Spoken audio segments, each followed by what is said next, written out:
Welcome to VSB News Online for Thursday, September 17th. I'm Peter Kittel. The police have released the CCTV footage obtained from the premises of the money shop in Warwick while it was experiencing an armed robbery last Friday at around 4:20 p.m. and are asking for the public's help in identifying the two suspects. One man was about 5 feet 5 inches of stocky build with long black pants, black jacket, black shoes, and dark helmet. A black, white, and red scarf was used to cover his face, and he has a distinctive walk in which his right foot sticks out to the right. The other man was about 5 feet 10 inches tall, slim build, wearing long dark pants, black shirt, black shoes, and a dark-colored helmet. Anyone with any information should call Detective Sergeant Kenton Trott at 247-1484.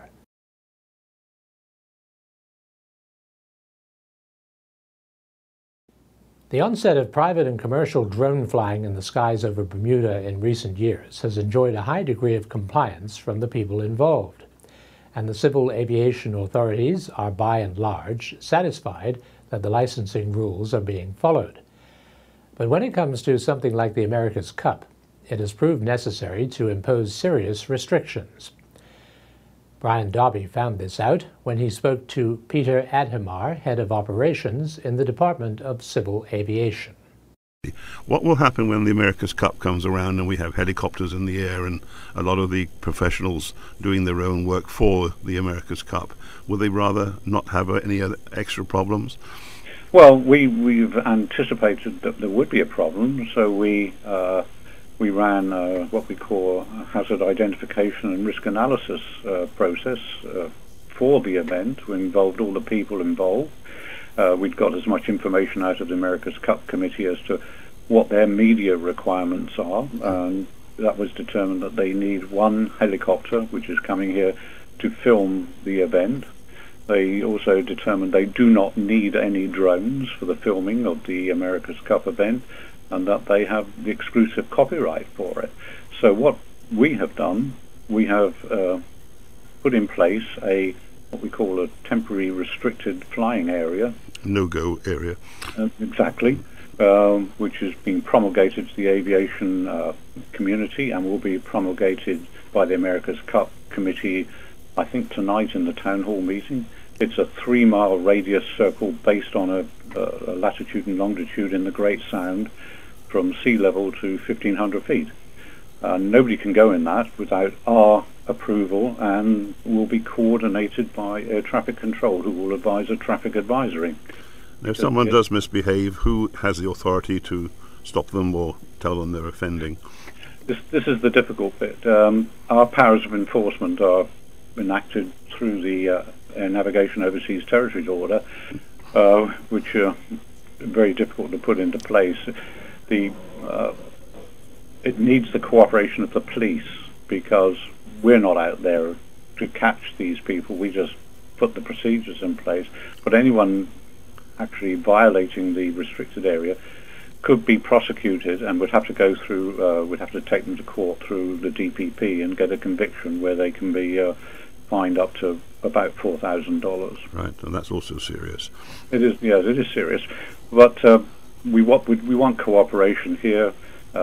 It's our biggest concern. This helicopter is going to be flying very low over the ocean, filming the race and various race activities, and the pilot's attention, and there's only one pilot, is going to be on what's going on around him. And if somebody puts a drone close to that, we could have a catastrophe. The multi-million-dollar state-of-the-art radiation therapy unit on order for the Bermuda Cancer and Health Center for late 2016 will revolutionize cancer care in Bermuda. And thanks to a memorandum of understanding signed today between the charity and the Dana-Farber Brigham and Women's Hospitals in Boston, we will have the best advice and training in the world in getting it right. Dr. Mark Davis, Executive Director of the Boston Partners, and Health Minister Jean Atherton spoke about the major breakthrough that will be accomplished. We at the Brigham and Dana-Farber Cancer Center are driven by our passion to save lives and relieve suffering in our region, country, and around the world. Our model is built upon the idea that we have a responsibility to help grow local healthcare capacities so that family-centered care can be provided in a patient's home environment whenever possible. Partners Healthcare International has worked collaboratively in Bermuda for nearly 15 years. Our Harvard Medical School faculty are dedicated to partnering around the world to innovate, to empower local practitioners, and share in the process of discovery through research that is central to our mission. We remain so impressed with the commitment demonstrated by Bermuda's political and volunteer as well as medical leadership. The Bermudian people and their representatives do not just speak, they have shown that they act. And the Bermuda Cancer and Health Center have demonstrated time and again their commitment to innovation, growth, and the efficient use of resources to maximize benefit. I am confident that new collaborations, including those planned with the Bermuda Hospitals Board, will yield similarly important results. We at the Dana-Farber Brigham Women's look forward in this ambitious program to supporting world-class radiation oncology and other services on this truly beautiful island in the battle for health and against unnecessary suffering. Together, we will save lives and support new discoveries and bring additional capacity to Bermuda in the battle against cancer. Over the past several decades, tremendous progress has been made in the fight against cancer, and today, 2 out of 3 cancer patients will survive more than 5 years after treatment. Treating with radiation is one of the primary tools available in the fight against cancer. According to the American Society of Radiation Oncology, ASTRO, nearly 2/3, 67% of all cancer patients will receive radiotherapy during their illness. Furthermore, breast, prostate, and lung cancers make up more than half, 56%, of all patients receiving radiotherapy in the USA. In 2013, a total of 119 cases of breast, prostate, and lung cancers were registered with the Bermuda National Tumor Registry. Many of these patients were or will be referred to radiation treatment during their illness. For those patients and many others, the advantages of radiation oncology services available locally is immeasurable and includes patients' ability to remain at home surrounded by loved ones, no out-of-pocket expenses for overseas care, and the ability to continue to work. The Bermuda Tourism Authority last night threw a gala party at the Lightbox Center in New York to celebrate the America's Cup under the title Race to Bermuda. The event attracted a large number of tourism media executives and editors, as well as yachting figures, with BTA CEO Bill Hanbury pointing out in his speech of welcome how close Bermuda is to the U.S. East Coast for the America's Cup enthusiast. Brian Darby reports on other happenings during the successful event. During the evening, the Premier of Bermuda, Michael Dunkley, unveiled the Old Mug, the oldest trophy in international sport, making its debut during New York Fashion Week. Guests mingled with members from the Team Oracle, including Tom Singsbury and Matt Cassidy, and toasted the Old Mug. Rolling images of Bermuda's stunning scenery and on-the-water racing events were projected around the room, creating an immersive on-island experience. Attendees were given the opportunity to enjoy Bermuda-inspired bites from acclaimed chef Marcus Samuelson, who earlier this year opened a new restaurant at the Hamilton Princess Hotel, while cocktails were provided by Gosling's Rum and champagne by Moët and Chandon. Music was provided by DJs Paul Sauvignon and Damon de Graaf, and a trip to Bermuda was given away by JetBlue Gateways. The 35th America's Cup, presented by Louis Vuitton, will be held in Bermuda in 2017. However, the race to Bermuda has already started with the America's Cup World Series events, including one set for Bermuda from October the 16th to the 18th. And we'll be back with more news right after this. The Marketplace Food Court is you and your family's one-stop shop. Start your day at the Breakfast Bar with omelets made to order and traditional Bermuda codfish breakfast. The chefs will cook lunch and dinner to your liking, along with the Salad Bar, Sandwich Bar, sushi bar, and fruit bar, the Marketplace Food Court is your kitchen away from home. Every day is hassle-free with nutritious meals from the Marketplace Food Court. Visit us 7 days a week. Homemade cooking, quality service, all at prices you can count on. Bermuda has experienced another drowning involving a visitor, this time at 3:45 p.m. on Wednesday in the waters off Hawkins Island. Chris Lodge has the story.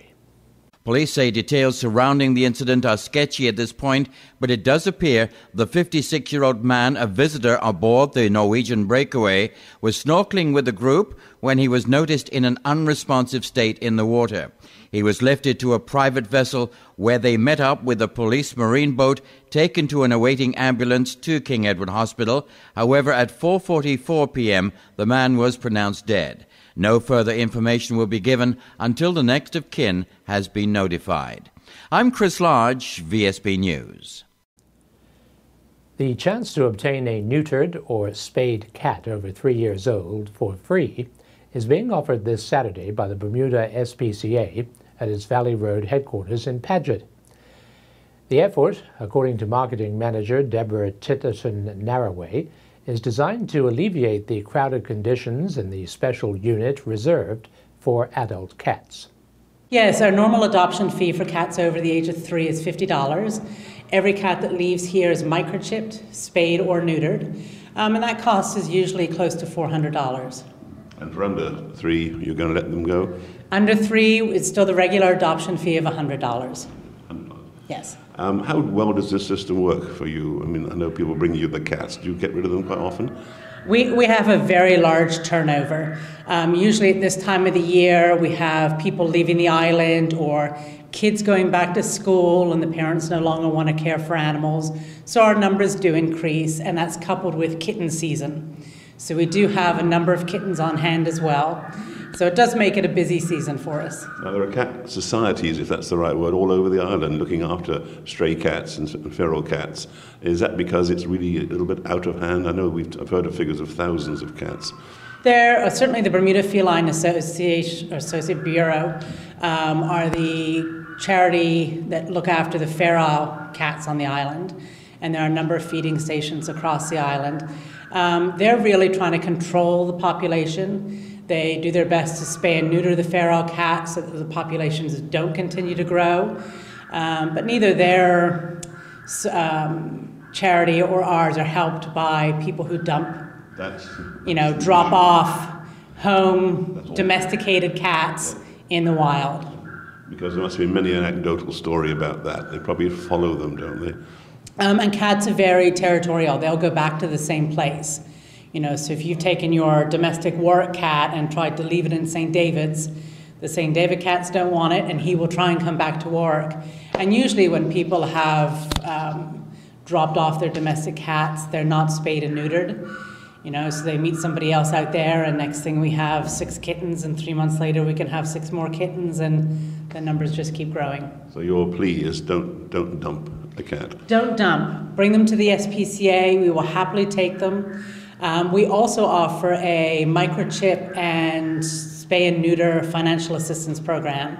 So I can see you have a friend down there. A $20 fee to have your cat microchipped, and by donation spay and neuter program. It's called our Cat SNP program. You fill out an application, we give you a voucher that you can take to Ensmead or Ettrick, and they will spay and neuter your cat. And now we turn to Earl Baisden with the latest from the sports desk. Penny Simmons' defense of his International One Design World Championship title is all but gone after 4 races. Only 1 race was able to be sailed on day 3 due to winds barely sustaining 5 knots. Simmons is currently 12th with 40 net points following 4 races. Simmons only has 1 top 10 finish, that being a 5th place finish in the 3rd race. Simmons crossed the line 11th in the first race, 12th in the second, and 12th in the 4th. Meanwhile, 26 boats went to the start line for race day 20 of the Wednesday night sailing series that begins and ends in the Hamilton Harbor. Crossfire crossed the line first with a time of 44.49, and with their corrected time of 49.10, saw them finish 4th on the night. Nasty Medicine was the second boat to cross the line, clocking 48.44.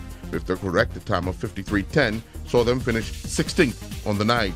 The third boat to cross the line on the night was Smokin', clocking 49:20, and with their corrected time of 45:37, saw them finish first on the night.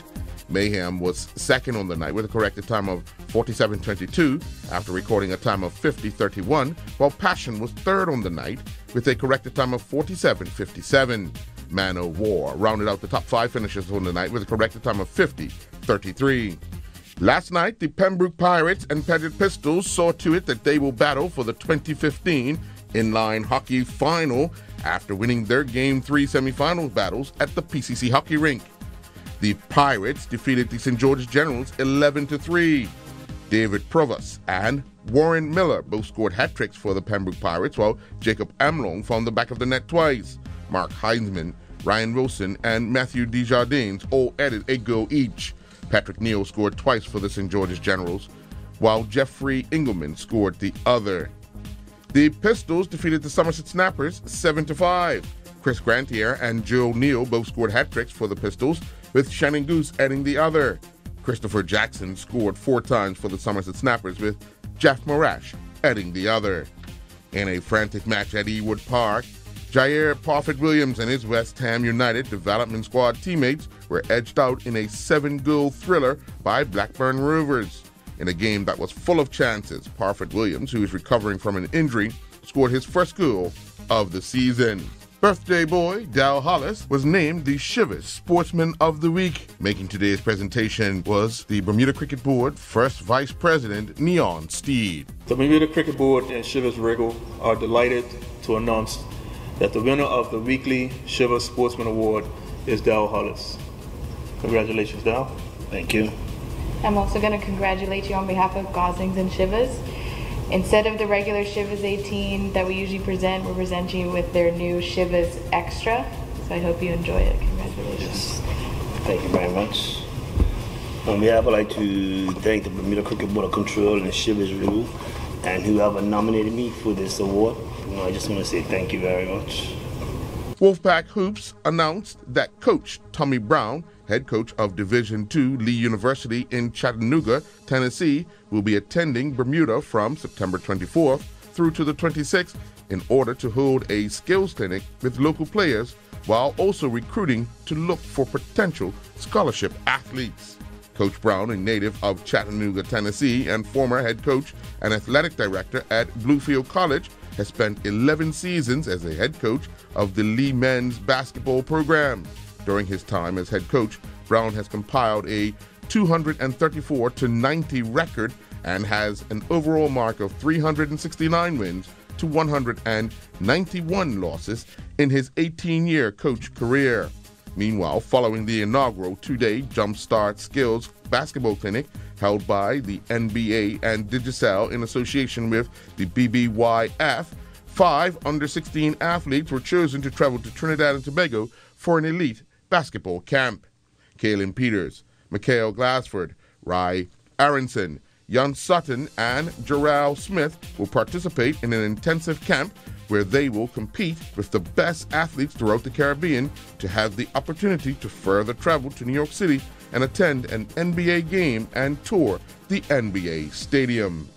Patrick Nisbet continued competing in France at the Cologne International Horse Jumping event. On day 2, Nisbet and Farah Van Ketchlup finished 8th, competing in the Table A with 1 jump-off class. The pair recorded a clear round time of 42.88. Riding Quick Caparo Z in the 1.35-meter Table A class, Nisbet finished 13th. They clocked a time of 1:56.19, but they had 16 penalty fault points. Local charity CDD, Community Driven Development, announced that European Ladies Tour champion Becky Brewington will participate in the charity's inaugural Ladies Golf Classic, which will be held at the Port Royal Golf Course October 30th. Upon confirmation of her participation, Brewington is quoted as saying, "I am thrilled to be coming to Bermuda to support the CDD. She goes on to say, I've always wanted to visit the island, and it is added plus that in doing so, I will be able to support this important women's charity, end quote. Brewington has agreed to play one hole with each team as a fifth member. Since there are only 18 spots, it is expected that they will fill up quickly. So the CDD encourages lady golfers to put their teams together as soon as possible and register promptly to avoid disappointment. A total of 93 runs crossed the plate in the latest round of the Bermuda Commercial Summer Softball League season, currently going on at the Michael Priest Softball Diamond. In the opener, KPMG defeated PWC 26-7. Will Terrell went 4 for 4 from the plate for KPMG with 2 doubles and 4 RBIs, while Matthew Withowski went 1 for 2 from the plate for PWC with 1 RBI. In the other matches, the Parakeet Flyers recorded a 16-9 win over BF&M Sharks, and Vasco defeated Team Smokin 27-8. I'm Earl Basden reporting for VSB Sports. Looking at the weather for Friday, September 18th, there will be a mix of sun and cloud with a few showers developing overnight. Winds will be east-southeasterly, light to moderate, veering southeasterly overnight. We are expecting a high near 84 Fahrenheit and a low near 78 Fahrenheit. This weather forecast is courtesy of the Bermuda Weather Service. Thank you for watching VSB News online for Thursday, September 17th. I'm Peter Kitzel.